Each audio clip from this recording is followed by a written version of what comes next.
तुलसी का पौधा कैसे आया और क्या है वृंदा और तुलसी की पौराणिक कथा। तुलसी से जुड़ी एक कथा बहुत प्रचलित है।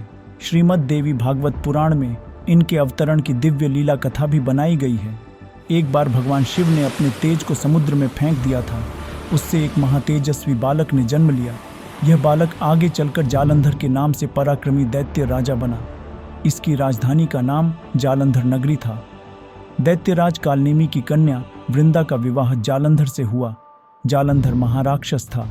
अपनी सत्ता के मद में चूर उसने माता लक्ष्मी को पाने की कामना से युद्ध किया, परंतु समुद्र से ही उत्पन्न होने के कारण माता लक्ष्मी ने उसे अपने भाई के रूप में स्वीकार किया। वहां से पराजित होकर वह देवी पार्वती को पाने की लालसा से कैलाश पर्वत पर गया। भगवान शिव का ही रूप धरकर माता पार्वती के समीप गया, परंतु मां ने अपने योगबल से उसे तुरंत पहचान लिया तथा वहां से अंतर्ध्यान हो गई। देवी पार्वती ने क्रुद्ध होकर सारा वृतांत भगवान विष्णु को सुनाया। जालंधर की पत्नी वृंदा अत्यंत पतिव्रता स्त्री थी।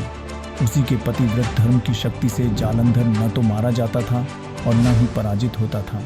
इसीलिए जालंधर का नाश करने के लिए वृंदा के पतिव्रत धर्म को भंग करना बहुत जरूरी था। इसी कारण भगवान विष्णु ऋषि का वेश धारण कर वन में जा पहुंचे, जहां वृंदा अकेली भ्रमण कर रही थी। भगवान के साथ दो मायावी राक्षस भी थे, जिन्हें देखकर वृंदा भयभीत हो गई। ऋषि ने वृंदा के सामने पल में दोनों को भस्म कर दिया। उनकी शक्ति देखकर वृंदा ने कैलाश पर्वत पर महादेव के साथ युद्ध कर रहे अपने पति जालंधर के बारे में पूछा। ऋषि ने अपने माया जाल से दो वानर प्रकट किए। एक वानर के हाथ में जालंधर का सिर था तथा दूसरे के हाथ में धड़। अपने पति की यह दशा देखकर वृंदा मूर्छित होकर गिर पड़ी। होश में आने पर उन्होंने ऋषि रूपी भगवान से विनती की कि वह उसके पति को जीवित करे। भगवान ने अपनी माया से पुनः जालंधर का सिर धड़ से जोड़ दिया, परंतु स्वयं भी वह उसी शरीर में प्रवेश कर गए। वृंदा को इस छल का जरा आभास न हुआ। जालंधर बने भगवान के साथ वृंदा पतिव्रता का व्यवहार करने लगी, जिससे उसका सतीत्व भंग हो गया। ऐसा होते ही वृंदा का पति जालंधर भगवान शिव के साथ हो रहे युद्ध में भगवान शिव के हाथों मारा गया। इस सारी लीला का जब वृंदा को पता चला तो उसने क्रोध में भगवान विष्णु को शिला होने का श्राप दे दिया तथा स्वयं सती हो गई। जहां वृंदा भस्म हुई वहां तुलसी का पौधा उगा।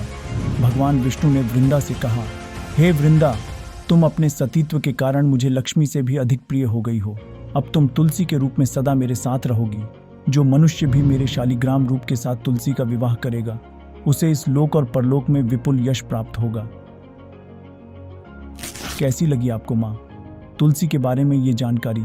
अगर आप भी सनातन धर्म में आस्था रखते हैं और सनातन धर्म से जुड़े रहस्य को जानना चाहते हैं तो हमारे पेज को फॉलो और सब्सक्राइब करें।